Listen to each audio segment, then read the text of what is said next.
Welcome to the podcast today. Today we have my co-host Mitch, and we're going to go over a few questions regarding a series I've put together called Ancient Wisdom, Modern Science, and Common Sense. I've put this together over the last couple of years in response to a lot of different input I got from patients and from friends and family members regarding the different data that's out there. Yeah, the amount of it. Absolutely. So let's start this. I'm going to start by asking you a question. What does ancient wisdom, modern science, and common sense means to you, actually? To me, anytime I'm trying to find a truth, a higher truth, I would love to go and find something in the ancient writings and ancient wisdom that validates that truth. And if there's scientific validation for it, that even makes it stronger in my mind. And if it fits a model of what I refer to, and obviously this is an interesting topic, what is common sense? I look at that as well and say, does this make sense to logical thinking, good, clean living and all that involves?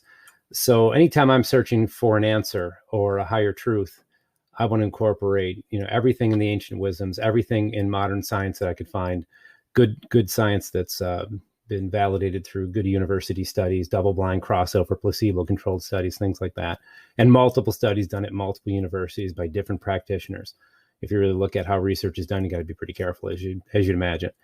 And then does it make sense to everything else that I've figured out in my life over the years of being in practice?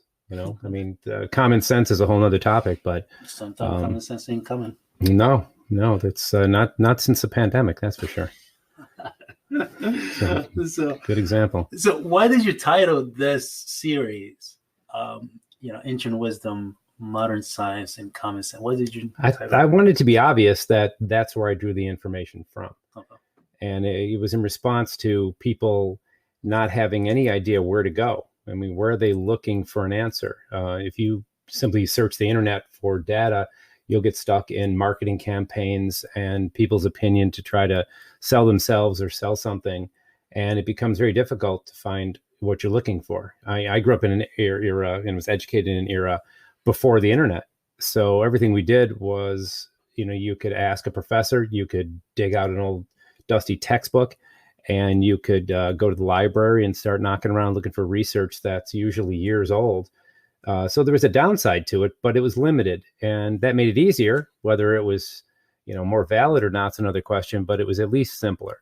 Now, the opposite problem, we have too much information to sift through. I have patients that ask me about diet, exercise, everything imaginable, and I felt I should spend the time as their, in a sense, health coach and doctor. I should spend the time sifting through, because I can go through research articles very quickly and tell you what's valid and who paid for the research and, should you listen to that or not? And I decided to put this together in segments. The one series is 28 Days to Optimum Health. And in that one, there's a short video, 6 to 8 minutes long, on some of my favorite topics. And we took each topic, then we have PDFs following that. And that's going to be put on my university that we just set up called Christopher University. A person could go there and take classes. We've almost completed the one class, and then we're going to add other ones as we go. Meanwhile, we want to have these podcasts to be able to introduce different people that have influenced me and get information to everybody so they understand, where I'm coming from, what my experience is. No, that's actually really, really helpful, especially as you mentioned, there's so much information out there. Sometimes people get lost in this large ocean of information online. So, to have a resource that they can go to and be able to find that information, I think it's great. What are some examples of ancient wisdom, modern science, and common sense can you actually be able to, can that apply to? One interesting example that came up one time is someone came in my office and asked me about alkaline water. Uh-huh. And I'd heard of it. I knew that the pH of water varied a little bit, and that an alkaline body was a healthier body, and an acidic body was a more unhealthy body. And that, you can take your pH and measure it by urine or your salivary enzymes and find out, what is your pH. But would drinking alkaline water be beneficial? And if so, how much? And the first thing I thought is, what is the research? Now, I started down that road and found a lot of once again, marketing campaigns and sales options and ideas. And we found that I felt like I was being sold more than informed. And then it occurred to me, well, let's look and see if alkaline water exists in nature. One of my favorite authors is Mark Sesson. He wrote a series of books regarding Primal Blueprint, about looking back at the 165,000 years that we've been on this planet and using that as a guide. And I thought, well, if alkaline water exists in nature, let's find out where. Is it in the basement of a chemical plant, or is it in the Amazon jungle? Is it in the most pristine environments in nature? And it turns out the more pristine environments, you can find alkaline water oftentimes. It has to do with the mineral content and where the water's been running through, what part of the ground, and a lot of different factors. So that made me believe alkaline water was good for you. Then the question was exactly how much? And then that question was answered after a little bit more looking into how our body changes its pH and the mineral content in our body. As a lot of people know, mineral water is healthy.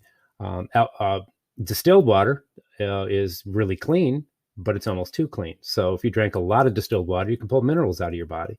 If you don't drink enough clean water, however, and you err on the side of having water that's mineral rich, but also filled with chlorine and dioxin and other chemicals, you're in a worse position. So alkaline water made sense because I thought of, does it exist in nature? So in a sense, is it anciently wise? Has it occurred in many environments? And it had.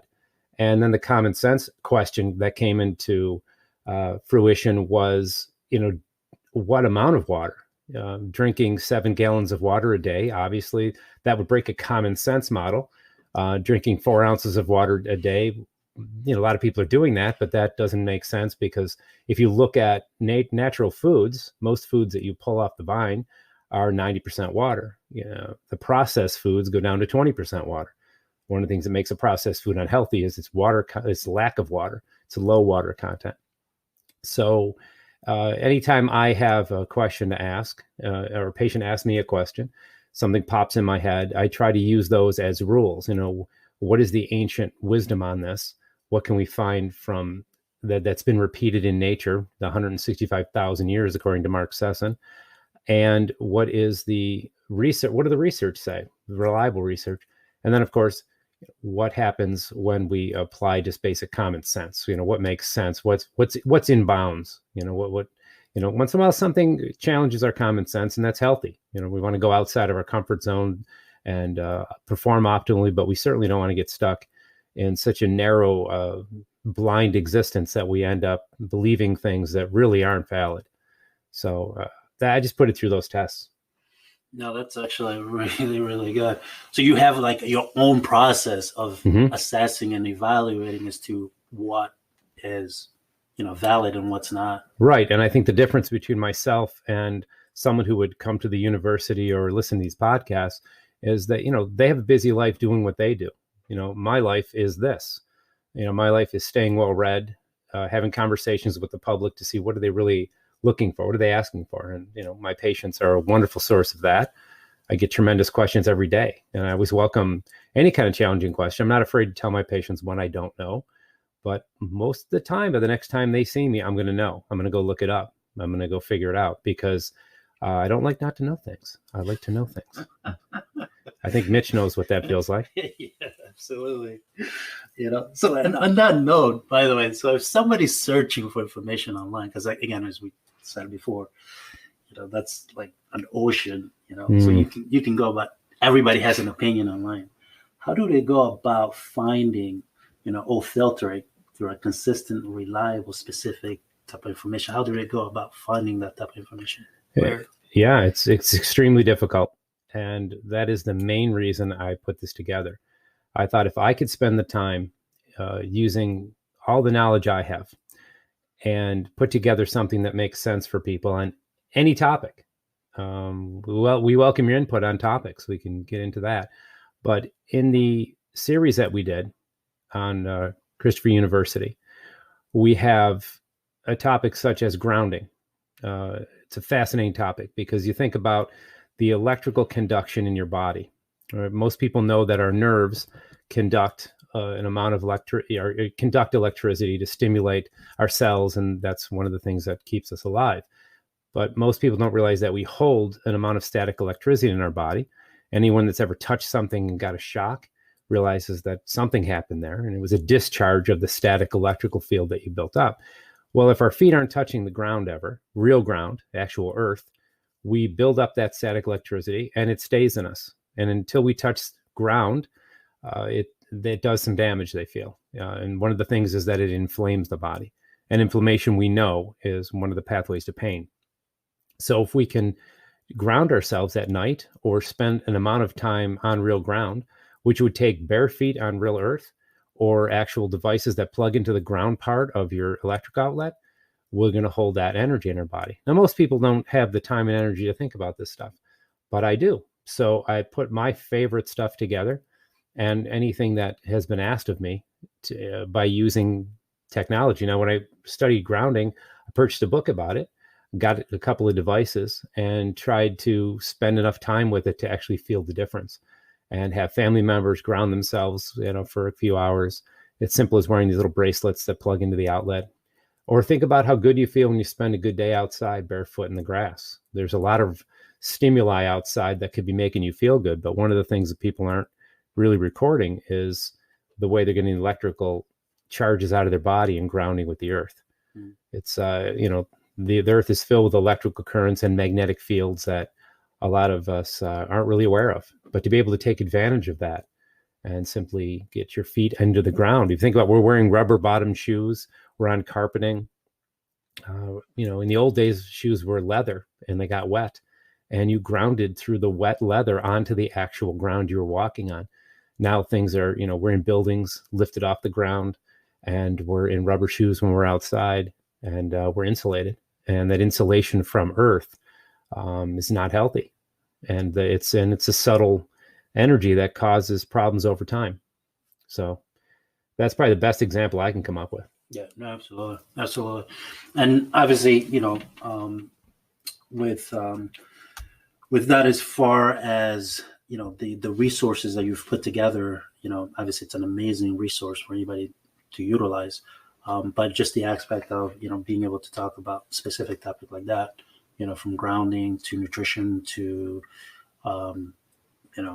just yoga, simple things like that. So as far as like, if they were looking for specific information where they can find it, you'll say definitely go to the university. I think the university is a great place to get started. If you have a very specific topic that isn't there, I just, you're going to spend a lot of time, but try to look at research that has been done with less money making or marketing. Like years ago, they came up with a commercial that said pork is the other white meat. And I remember laughing, thinking, okay, there's a shred of truth there. But, there's a lot of evidence that pork is an unhealthy meat.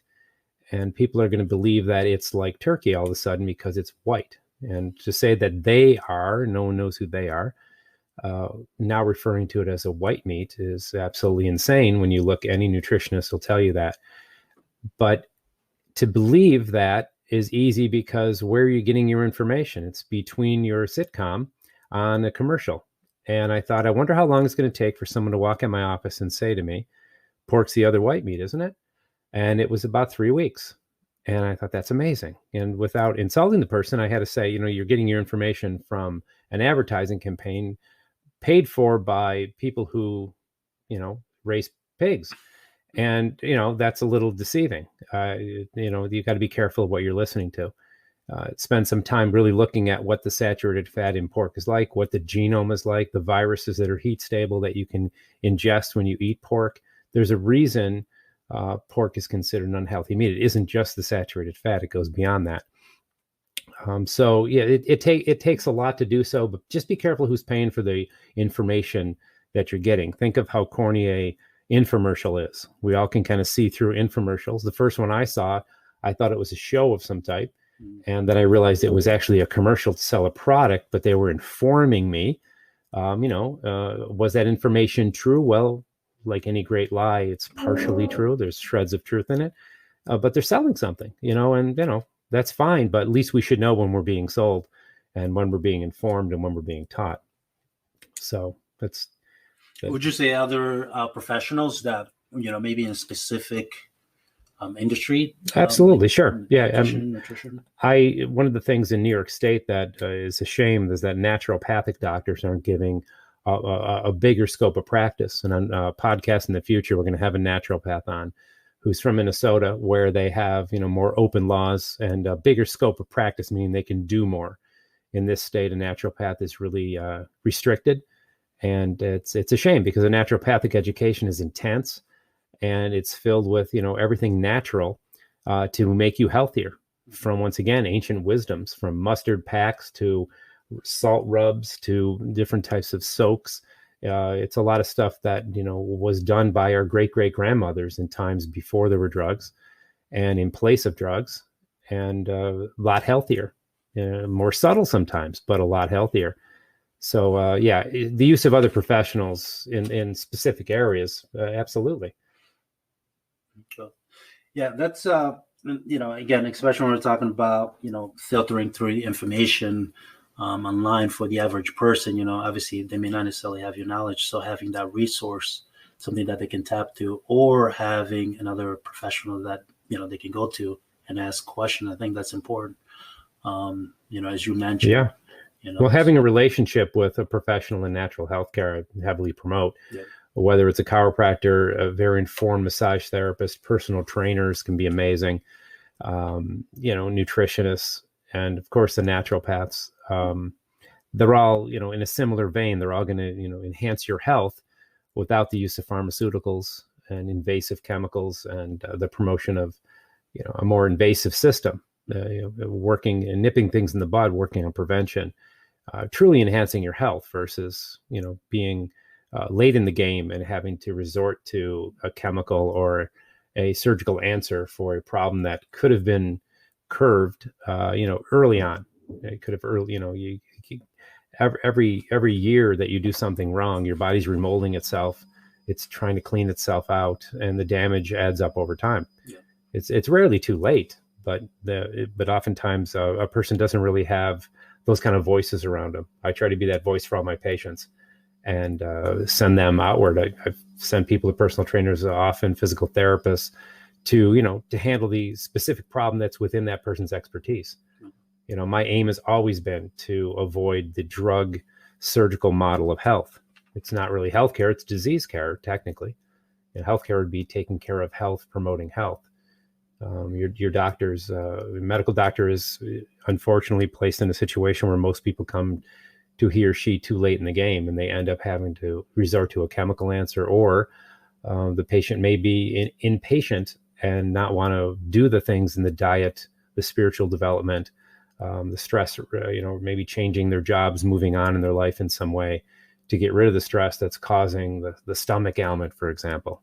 So many people have emotional stresses in their lives, and it's hard to get rid of the stress. Coping with the stress, developing yourself to be able to deal with the stress is obviously the answer. It's not easy, but that should be the path. Chemically altering your brain chemistry so you can tolerate a stressed out, bizarro world, to me is it's a sad answer. Oftentimes it's all we have momentarily, but if anyone is going to do that, I always encourage them to, at the same time, to seek a natural answer. Mm-hmm. You use the medication that's necessary and the time to get you through the toughest part of it, but realize, hopefully that's temporary and you're going to change your life in some way to really enhance your health. No, that's a great answer. So as far as you just mentioned, as far as mental and spiritual and then the physical, how does that play into that, ancient wisdom and modern science? Sure. How's that? Because a lot of modern science we think primarily as being medical or, like it's very fixed. Yeah, one of the things the Chinese did in their medical system, mainly people know it as acupuncture, but there's way more to it than the simple rods. People call them needles, they're technically rods. They're placed into your skin. The Chinese realized and took great notes for thousands of years that each emotion we have has a mechanism which turns on specific physiology to solve that problem. So go way back, there's a saber-toothed tiger, you have a sharp stick, and you're about to fend for your life. Well, most of us would understand that we would start breathing deeply, we would release cortisol and adrenaline, And this acute stress, this really traumatic acute stress, would light us up, and we would be stronger and smarter and faster than normal. And we would resolve the problem relatively quickly. Well, if that created fear, which in most people it would, we would increase the tension in our jaw, our shoulders, and our neck. Our heart rhythm and rate would change. The stroke volume would change. So a whole bunch of things would go on, and we would resolve the problem in one of two ways. We'd be eaten, or we would fend ourselves off and slay the saber-toothed tiger. Well, that was an acute, quick stress. It was over relatively quickly. Modern life has the unfortunate situation of chronic stress. So we have relationships and finances that are constantly chipping away at us. And on a 1 to 10 scale, they might be a 4. The saber-toothed tiger is a 10 because your life is at stake. So a 4 for 35 years, what does it do? It's going to keep turned up slightly all the mechanisms of stress, which are tension in your shoulders and your jaw, a change in your heart rate, a change in your breath, a shutting down of your digestive system, because why put blood into a system of eating when you're fighting for your life? And people wonder why they have stomach problems. Well, stomach problems are related to not getting yourself into the mental, emotional state of digestion. So if someone comes to me with headaches and shoulder, neck, and jaw issues, they're usually a person that's stuck in a fear state. They can be wired that way, or they can be in a situation where they really are in chronic fear all the time for maybe even a good reason.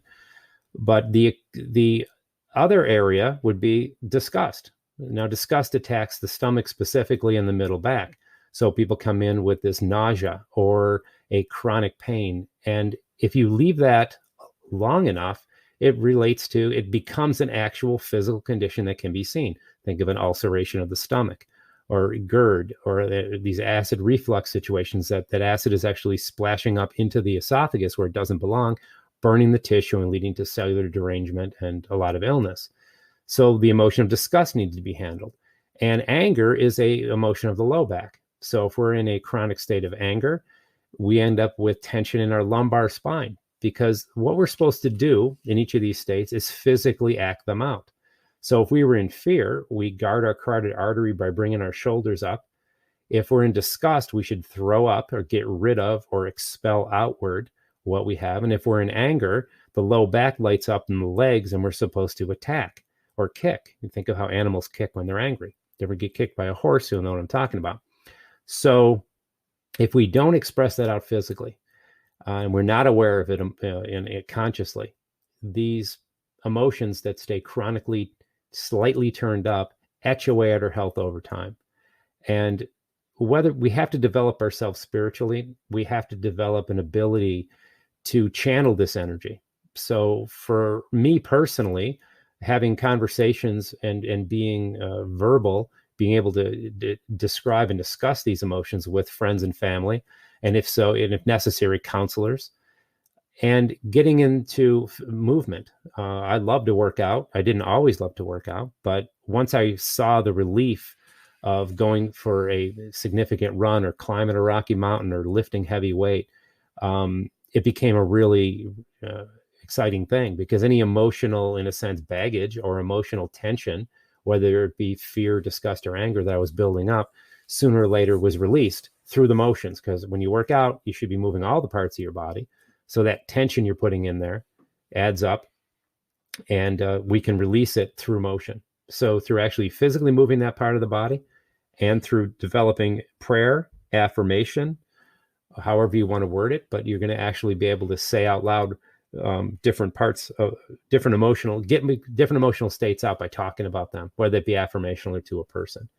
So for me, channeling that tension, and that is ancient wisdom, right? Because it comes from Chinese medicine, which is thousands of years old. And when something's thousands of years old, it has a higher truth because it didn't go away. Things that don't go away are higher truths than things that stick around. It's not like a fad Correct. diet, right. Something that's in exactly out. Exactly. So no, that's I think that's extremely important for the average person to understand the importance of ancient wisdom, but also apply modern science and common sense.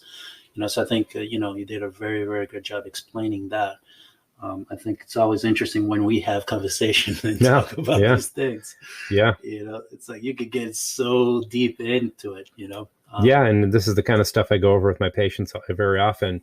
So, repetition's the mother of skill, right? Yeah, no, absolutely, absolutely.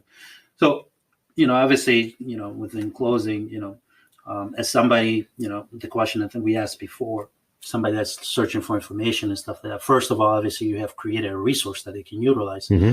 But outside of that resource, if they're doing additional research and trying to find out more, obviously, beside the podcast, you're going to have other interviewers, other guest speakers. Can you speak about that? Actually, what type of guests are you looking to?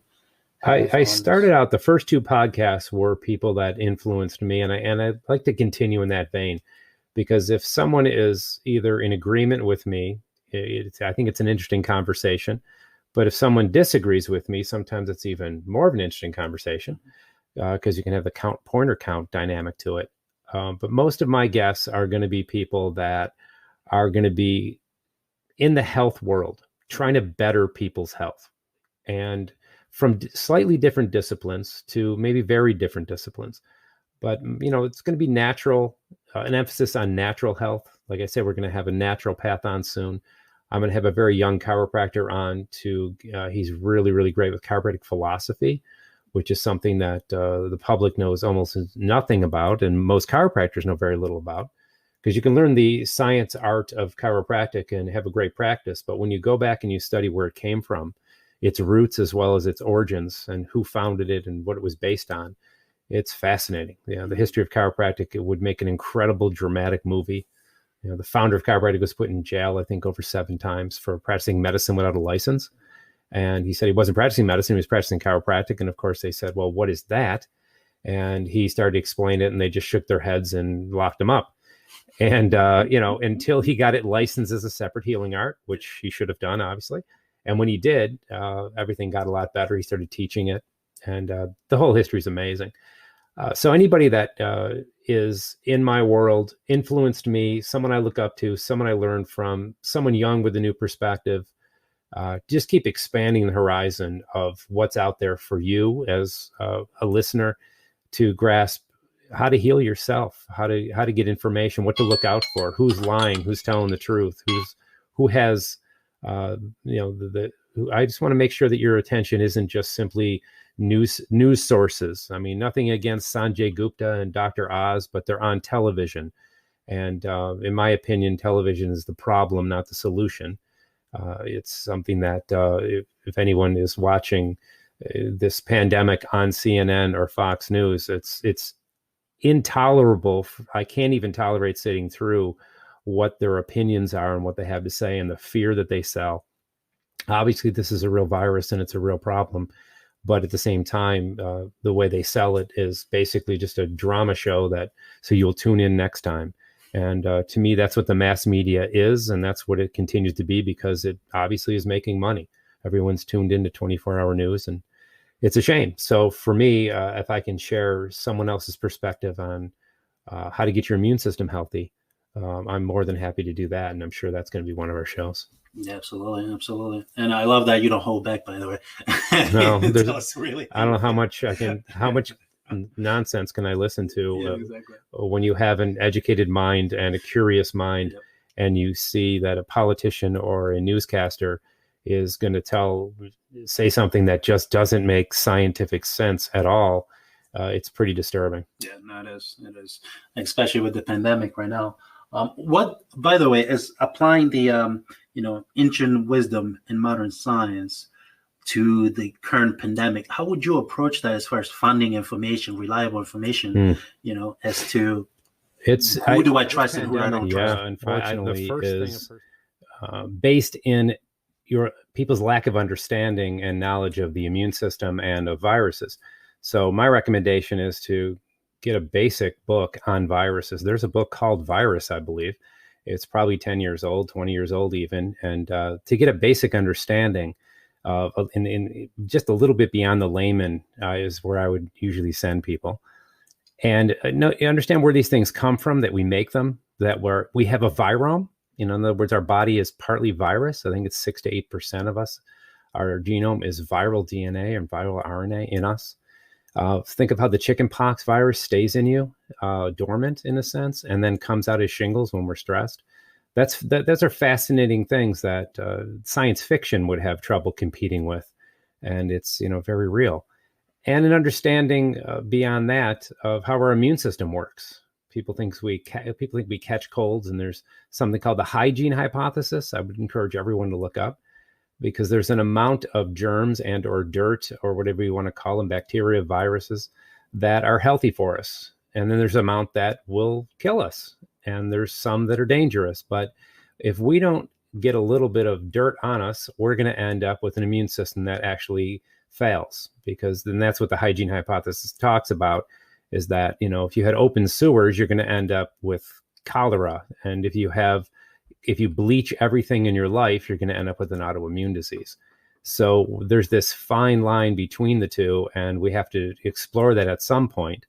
And that's something that, everybody should do. So getting a basic understanding to start off with of viruses, and a basic understanding of your immune system and how they interact. So then you can sort of listen intelligently to what you're being presented, and make intelligent choices as to how you want to proceed. Do you leave your house ever? At what point will you leave your house? At what point will you be able to be in a group of people? Do you think the vaccine is going to solve that? What about the next virus that comes out of China or wherever? These are questions that we're not really posing right now. How do we develop an immunity? Do we always have to make an antibody to be immune? There's great questions that I can answer at some other time, because it goes on forever, but start reading that information so you have a really good understanding. If you understand your immune system, you may understand how not to end up getting cancer. It's that important. Most healthy behaviors enhance your immune system. Most unhealthy behaviors decrease the efficiency of your immune system. And getting healthy right now, it should be your number one priority. And so that would be the basic way I would go about it. Yeah, thank you for taking. And by the way, thank you for doing this. I really enjoy these podcasts and listening to the guests and everything else. So it's definitely an honor to. Well, I appreciate everything you do for me, Mitch, and that's I appreciate the questions today. Happy to do it. Okay. All right, guys. Well, have a good day, and tune in next time, and we'll keep you informed on everything from ancient wisdom, modern science, and common sense.